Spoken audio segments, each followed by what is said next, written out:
आज ना तुम्हाला मी थंडी स्पेशल, आता थंडीचं सीझन चालू आहे तर आपली स्किन पण ड्राय पडते, त्यामुळे थंडीमध्ये सगळेजणच ह्या प्रकारचे लाडू करतात। आणि मेथीचे लाडू आपल्या हाडांसाठी म्हणजे सगळे आपले जे हाड आहेत ना, कंबर वगैरे सगळ्यासाठी मेथीचे लाडू खूप उपयुक्त आहेत। त्यामुळे थंडीमध्ये सगळे आवर्जून करतात। तर मी तुम्हाला मेथीचे लाडू दाखवते। तर मेथीच्या लाडूसाठी काय काय साहित्य लागतं ते मी दाखवते। 4 वाट्यांनी गव्हाचं पीठ घेतले, खसखस घेतले, वेलची, जायफळ माझं अखंड नाही आहे, अर्धच आहे, म्हणजे रोज वापरते ना, रोज म्हणजे कधी जेव्हा लागेल तेव्हा वापरते, त्यामुळे ते असं दिसतंय। तर हे सुंठ पावडर आहे आणि हा गूळ आहे ना, ह्यातला मी 2 वाट्याच गूळ वापरणार आहे।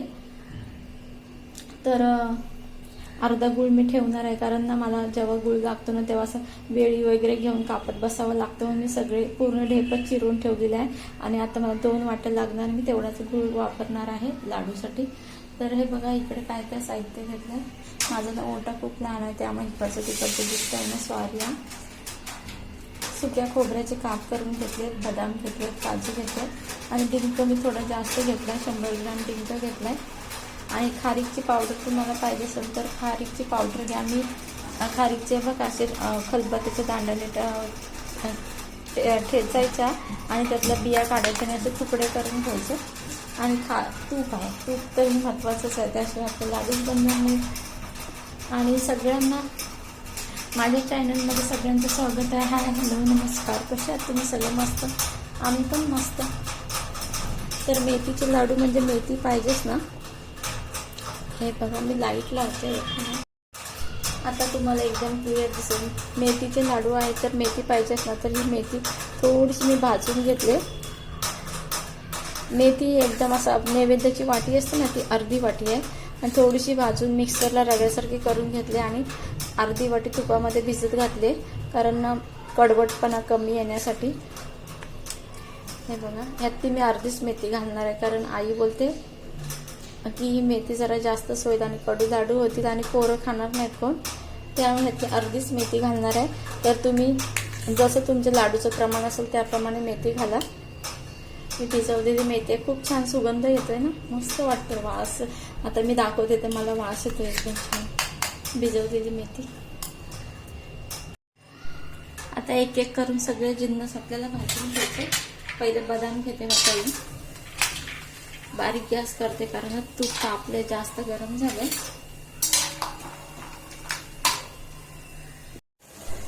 छान आता कलर आला तर काढून घेते एका ताटामध्ये।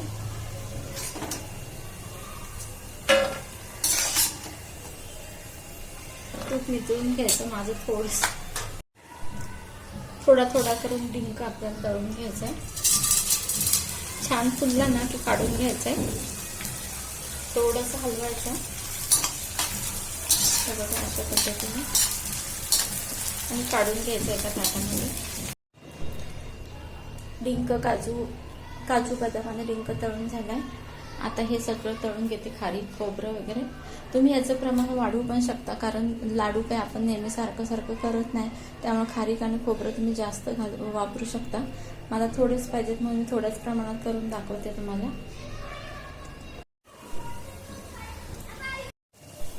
खारीक पण तुपामध्ये चांगली अशी भाजून घ्यायची आहे आपल्याला, जसं आपण खोबरं भाजतो ना त्याप्रमाणे, एकदम जास्त करपायची नाही तिला।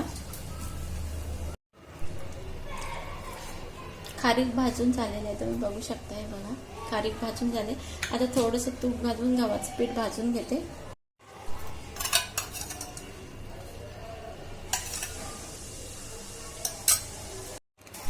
आता हे गव्हाचं पीठ मी भाजून घेते, थोडंसं लालसर व्हायला लागलं, एवढं पण नाही झालंय, थोडंसं आत्ताच टाकलं ना, त्यामुळे जेव्हा अशी पिठं वगैरे असतात ना त्यात थोडी मिठाची चिमट टाकायची, म्हणजे चव चांगली येते।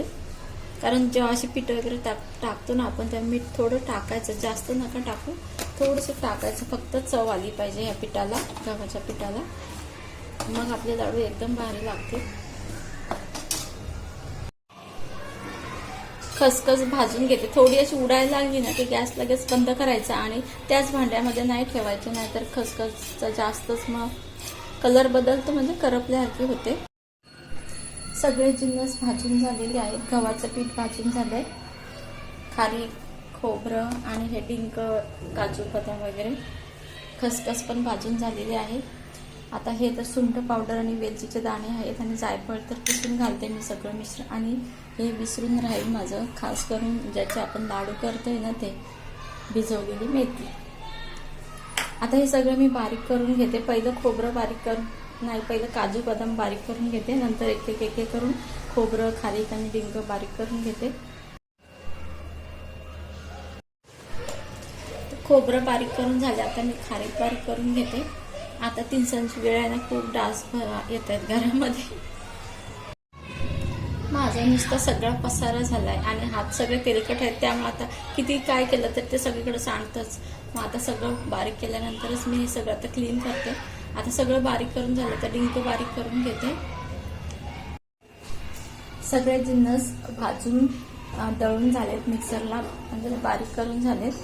तर हे बघू शकता तुम्ही, हे बघा काजू बदामची पावडर आहे, डिंक आहे, खोबरं, खारीक हे सगळं बारीक करून झाले. गव्हाचं पीठ पण भाजून झालेलं आहे. सगळं मी तुम्हाला दाखवलेलं आहे. खसखस वगैरे भाजलेली आहे. आता इकडे तूप गरम करायला ठेवलंय आणि ह्या वाटीने 2 वाटे मी गूळ घालणार आहे त्याच्यामध्ये. आणि गूळ तुपामध्ये विरघळलं ना, लगेच गॅस बंद करायचा आणि हे सगळं जिन्नस मिक्स करायचे आणि त्याच्यामध्ये ओतायचं. जास्त वेळ नाही ठेवायचं, नाही तर गुळाचा पाक कडक झाला ना तर लाडू कडक होतील. म्हणून गूळ विरघळला की लगेच गॅस बंद करायचा आणि ह्याच्यामध्ये ओतून द्यायचं. मी ना आता हे सगळे जिन्नस आहेत ते मिक्स करते. तूप गरम होईपर्यंत सगळं मिक्स करायचंय. तुम्ही हाताने पण करू शकता. मी नंतर हातानेच करणार आहे, कारण हाताने केल्यानंतर जास्त एकजीव होईल. बघा ना डास कसे फिरते आता. सगळं घालून घ्यायचं आपल्याला. ऑलरेडी ह्याच्यामध्ये सगळं बारीक केलेलं मी ठेवलेलंच आहे. त्याच्यात घालायचे खसखस,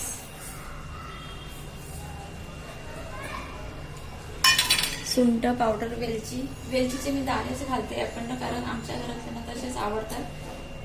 हे दाणे दाताखाली येतात ना, दातातली नवी दाढे खाली येतात ना, तेव्हा छान लागतात. सुंठ पावडर मी असं सुगंध खूप छान येतो, भारी येतो. हे सगळं मिक्स करून घेते. मी ना मोठी परात घ्यायला पाहिजे. मला वाटलं या छोट्या परातीमध्ये होऊन जाईल माझं काम. हे सगळं मिक्स केल्यावर दाखवते तुम्हाला. मी सांगायचं विसरले, सगळ्यात महत्वाचं मेथी घालते ह्याच्यामध्ये.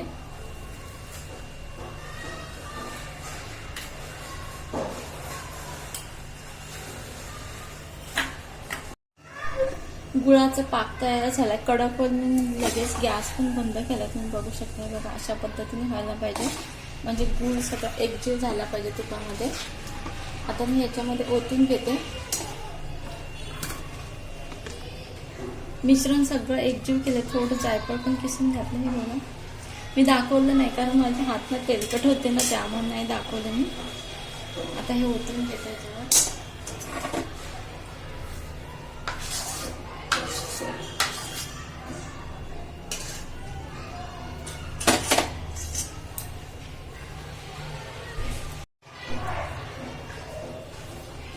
बाजूला ठेवते, कारण नळाला पाणीच नसतं, त्यामुळे तिथे बादली करूनच ठेवते. मी त्यासाठी ठेवते. झाडांना पाणी घालण्याचा मग येतो. आता तुम्ही म्हणाल दरवेळेला व्हिडिओमध्ये पण मग दिसतो, असं काही नाही आहे.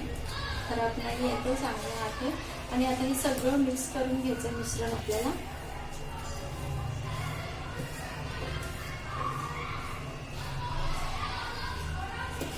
एकजीव करून झालं ना की असं एक साईडला असं करून ठेवायचं आणि जेवढे लाडू बांधायचे ना तेवढंच घ्यायचं आपल्याला आणि थोडं थोडं मिश्रण घेऊन लाडू बांधायचे. तर तुम्हाला दाखवते मी कसं करते.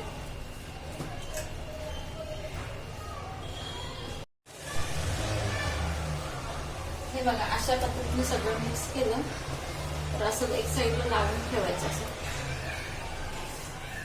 आणि हाताला सोसवल एवढं झालं ना की मग हात घालायचा, नाहीतर गुळाचा चटका लागतो. असं थोडं थोडं मिश्रण घ्यायचं. दिसते का कॅमेऱ्यामध्ये? बघते, दिसतंय. थोडं थोडं घ्यायचं आणि लाडू बांधायचे. जेवढे आपल्याला साईज पाहिजे ना त्या पद्धतीने बांधायचे. एकदम पटकन येतात बांधायला. बघू शकतो. छोटे मुलं खातात ना, त्यामुळे काय छोट्या मुलांसाठी जरा थोडे छोटे छोटे बनवा, कारण ते शिल्लक राहिलं की मग सगळे सांडून पण ठेवतात आणि एक छोटा लाडू दिला की सगळं संपून पण टाकतात ना. तुम्हाला पण टेन्शन नाही की अरे ह्याने शिल्लक ठेवलंय. छोटे केले की ते पटकन खाऊन टाकतात आणि त्यांना टिफिनला द्यायला पण छान आहेत लाडू. लाडू बांधून झालेलं, तर सगळे बांधून झाले तुम्हाला सगळे दाखवते.